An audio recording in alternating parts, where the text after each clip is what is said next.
Don't abuse their generosity, but keep them informed of progress that you make over time. Successful people like to see their advice work and will often help make that happen. Take advantage of that. Good luck. A further note on advice. This book project was launched in 2020, right before the worldwide pandemic, when a 28-year-old architect in the United Arab Emirates started asking more senior people for tips on success. She realized other young architects could probably benefit from such help too, so she came up with the title, Tips from the Top, and widened her search. One of the architects she contacted was Ken Yeang, who loved the idea so much he volunteered to help with the project. Ken then roped in Clifford Pearson to help pull things together. The young architect who got it all going was Ragda Al-Hayali, and this is her first book. Great ideas don't always start at the top. Beginnings. Sebastian Schmaling. Partner, Johnson Schmaling Architects, Milwaukee. Fit the scale of your ideas to the size of the project. The ambitions of young practitioners often collide with the practical constraints of their first commissions. Fueled by a mix of passion and impatience, fledgling designers often find themselves eager to manifest a grand architectural agenda from the outset, attempting to infuse every cherished idea into their maiden projects, even when the typically tight budgets and modest scales of those early commissions leave little room for creative exuberance.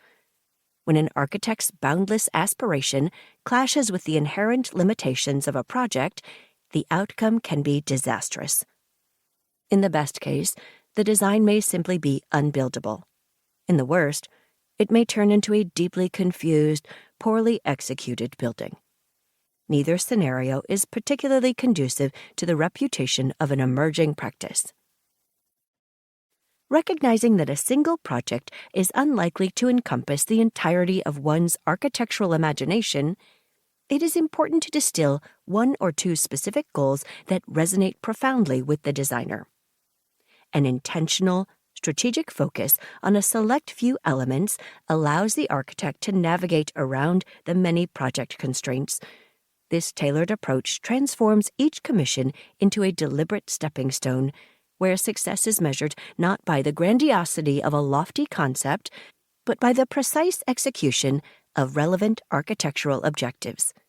In essence, my advice is this: resist the allure of cramming an all-encompassing architectural agenda into your first commission. Instead, strategically prioritize key elements. Through this measured approach, architects can lay the groundwork for a career marked by a mosaic of accomplishments, each project contributing to the realization of a broader architectural vision over time. Astrid Klein and Mark Ditham. Founders, Klein Ditham Architecture, Keita, Tokyo. Be bold. Be bold with your designs. At the Royal College of Art in London, we were always told by our wonderful tutor, James Gowan, at final project reviews, "You all talk too much." He wanted us to pin up our work, and as we pushed in the last pin, collapse from creative exhaustion and let the drawing say everything. You cannot stand outside your building and say, "This is the concept. Look at this detail." The building has to speak for itself. It has to say everything and be understood by young and old. We started our careers in Japan, where we couldn't speak the language and most clients couldn't understand us. So our designs had to speak for themselves. They had to be bold. Be bold and let your ideas speak for themselves. Hani Rashid, co-founder and principal, Asymptote Architecture, New York. Take risks. While in architecture school in the 1980s, I found the discipline of architecture to be steeped in postmodernism and, as it seemed at the time, a restrained philosophy and approach that relied far too heavily on the obvious.